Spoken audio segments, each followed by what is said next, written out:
આગળ સમાચારમાં વાત કરીએ તો મહત્વપૂર્ણ સમાચાર પ્રાપ્ત થયા છે। મહત્વના સમાચાર સામે આવી રહ્યા છે। આઈપીએસ પોસ્ટિંગને લઈને મોટા સમાચાર પ્રાપ્ત થયા। તો અનુપમસિંહ ગહેલોત સુરતના નવા પોલીસ કમિશનર બન્યા। તો મહત્વના સમાચાર નરસિમ્હા તોમર વડોદરાના નવા પોલીસ કમિશનર। તો અનુપમસિંહ ગહેલોત સુરતના નવા પોલીસ કમિશનર મળ્યા। તો નરસિમ્હા તોમર વડોદરાના નવા પોલીસ કમિશનર બન્યા છે। તો મહત્વપૂર્ણ સમાચાર આઈપીએસની પોસ્ટિંગને લઈને સૌથી મોટા સમાચાર સામે આવ્યા। તો અનુપમસિંહ ગહેલોત સુરતના નવા પોલીસ કમિશનર। તો નરસિમ્હા તોમર વડોદરાના નવા પોલીસ કમિશનર બન્યા। તો મહત્વના સમાચાર સામે આવ્યા છે। અનુપમસિંહ ગહેલોત સુરતના કમિશનર, નરસિમ્હા તોમર વડોદરાના નવા પોલીસ કમિશનર બન્યા છે। તો આઈપીએસની પોસ્ટિંગને લઈને સૌથી મોટા સમાચાર સામે આવ્યા છે। તો અનુપમસિંહ ગહેલોત સુરતના નવા પોલીસ કમિશનર બન્યા। તો સુરતને નવા પોલીસ કમિશનર મળ્યા છે। નરસિમ્હા તોમર વડોદરાના નવા પોલીસ કમિશનર બન્યા છે। તો અત્યાર સુધીના સૌથી મોટા સમાચાર।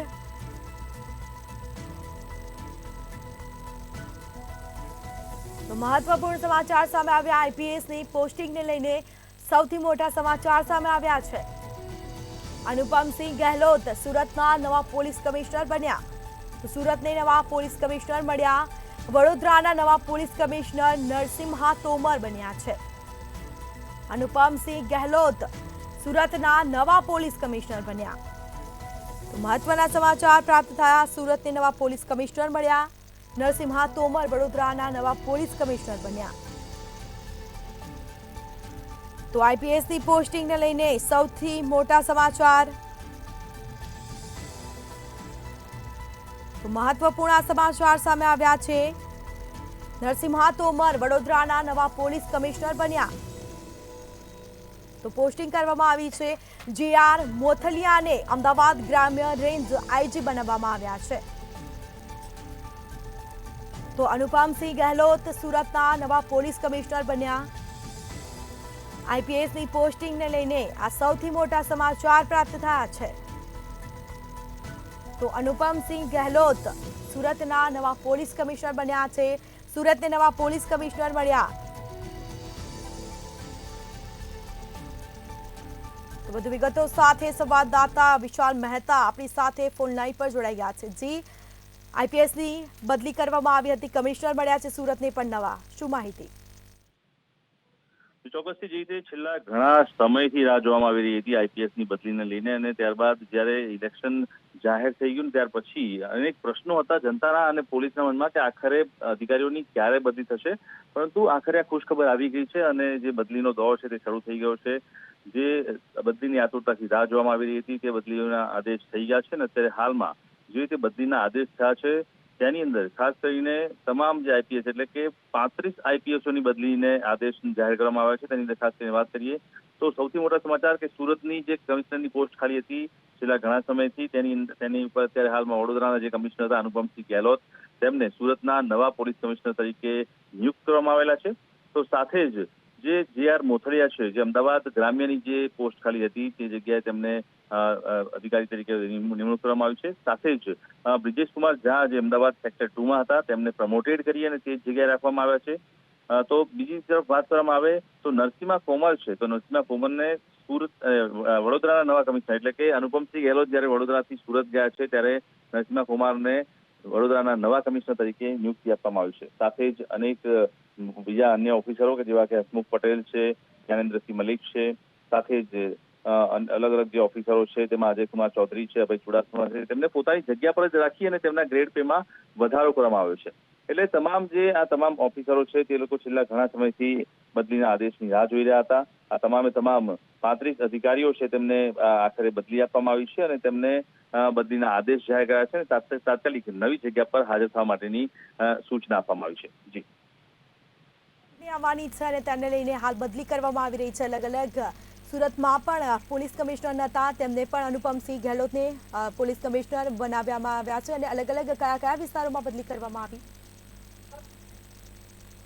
ચોક્કસથી મેં કહ્યું તે પ્રમાણે કે જે રીતે છેલ્લા ઘણા સમયથી રાહ જોવામાં આવી રહી હતી કે આખરે બદલી ક્યારે થશે. અનેક જગ્યાઓ અમદાવાદમાં લગભગ 5 થી 7 જગ્યાઓ જે ખાલી પડેલી હતી, અને બીજી તરફ વડોદરાની અંદરના જે કમિશનર હતા અનુપમસિંહ ગહેલોત, તેમનું નામ છેલ્લા ઘણા સમયથી ચર્ચાઈ રહ્યું હતું કે તે સુરતના કમિશનર બનશે, અને આખરે તે ચર્ચાનો દોર છે તે સાચો પડ્યો.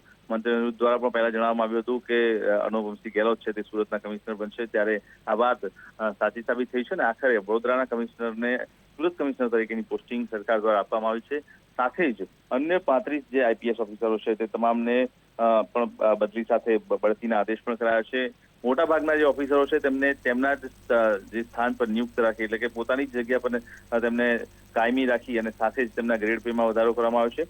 પરંતુ છેલ્લા ઘણા સમયથી આતુરતાથી જે રાહ જોવાઈ રહી હતી કે આખરે બદલી ક્યારે આવશે, અધિકારીઓમાં પણ ચર્ચાનો દોર હતો, અને અધિકારીઓ પણ ચિંતિત હતા કે ઇલેક્શન જાહેર થયા બાદ હવે બદલી ક્યારે અને કેવી રીતે થશે, તે ચિંતાનો અને ચર્ચાનો અંત આવ્યો છે. આખરે તમામ આઈપીએસઓની બદલીઓ કરી દેવામાં આવી છે, અને જે પ્રશ્ન હતો તે ક્યાંક ને ક્યાંક સોલ્વ થયો છે. એટલે હવે આજના દિવસ માટે કહી શકાય કે પોલીસ બેડાની અંદર આ એક ખુશીનો માહોલ અને ચર્ચાનો માહોલ કહેવાય કે આટલી મોટી બદલીના જે સમાચાર છે તેને લઈને પોલીસ બેડામાં ચર્ચાનો દોર શરૂ થયો છે. જી, લોકસભાની ચૂંટણી આવવાની છે અને હાલ બદલીનો દોર પણ જોવા મળ્યો, તો કહી શકાય કે અલગ અલગ જવાબદારી પણ સોંપવામાં આવી હશે. જી, અત્યારે હાલમાં બદલીનો દોર આવ્યો છે. આ જે બદલી છે તે પહેલેથી જ આવવાની જરૂર હતી, કારણ કે જે છેલ્લા ઘણા સમયથી બદલીઓ થઈ હતી અને ઘણી બધી જગ્યાઓ હતી તે ખાલી પડી હતી, અને ત્યાં નિયુક્તિની જરૂર હતી, પરંતુ કોઈના કોઈ કારણોસર બદલી જે છે તે એક્સટેન્ડ થતી ગઈ, ટાઈમ લંબાતો ગયો, અને આખરે ઇલેક્શન જાહેર થઈ ગયું. એટલે સૌથી મોટો પોલીસની અંદર પ્રશ્ન એ હતો કે જ્યારે ઇલેક્શન જાહેર થઈ જાય છે અને જ્યારે આચારસંહિતા લાગુ પડી જાય છે, ત્યારબાદ ઇલેક્શન કમિશનરની મંજૂરી બાદ આ બદલીઓ કરી શકાય છે, એ સિવાય બદલી શક્ય હોતી નથી. અને એ જ કારણોસર ક્યાંક ને ક્યાંક આઈપીએસ અધિકારીઓમાં અને બીજા પોલીસ તંત્રમાં ચિંતાનું મોજું ફરી વળ્યું હતું કે જે ખાલી જગ્યાઓ પડી છે, જેમ કે અમદાવાદ રેન્જ છે, ખેડા છે, મહેસાણા છે, સુરત સિટી છે, આ તમામ જે જગ્યાઓ છે તે તમામ જગ્યાઓ પર અધિકારીઓની નિયુક્તિ કરવામાં ન આવી હતી, અને સાથે જ તે તમામ જગ્યાઓ પર જે અધિકારીઓ હતા તે ઇન્ચાર્જ અધિકારી હતા. એટલે જ્યારે લોકસભા ઇલેક્શન છે, આટલું મોટું ઇલેક્શન છે, ત્યારે જો બદલી નહીં થાય તો આખરે કેવી રીતે અધિકારી પોતાની જવાબદારી અને પોતાના હકનો ઉપયોગ કરશે, પોતાના પાવરનો ઉપયોગ કરશે અને ઇલેક્શન પાર પાડવામાં આવશે. પરંતુ જે અત્યારે હાલમાં તમામ જે અધિકારીઓની બદલી કરવામાં આવી છે, નવા આદેશો જાહેર કરાયા છે, ત્યારે તમામ અધિકારીઓને સૂચના આપી દેવામાં આવશે, અને ઇલેક્શન રિગાર્ડિંગ જે માહિતી છે તે પણ તેમને આપવામાં આવશે, અને તે લોકોને પોતાની ફરજો પણ સમજાવવામાં આવશે. જી બિલકુલ, તમામ જાણકારી આપવા બદલ આપનો આભાર. તો આઈપીએસની પોસ્ટિંગને લઈને સૌથી મોટા સમાચાર, અનુપમસિંહ ગહેલોત સુરતના નવા પોલીસ કમિશનર બન્યા છે.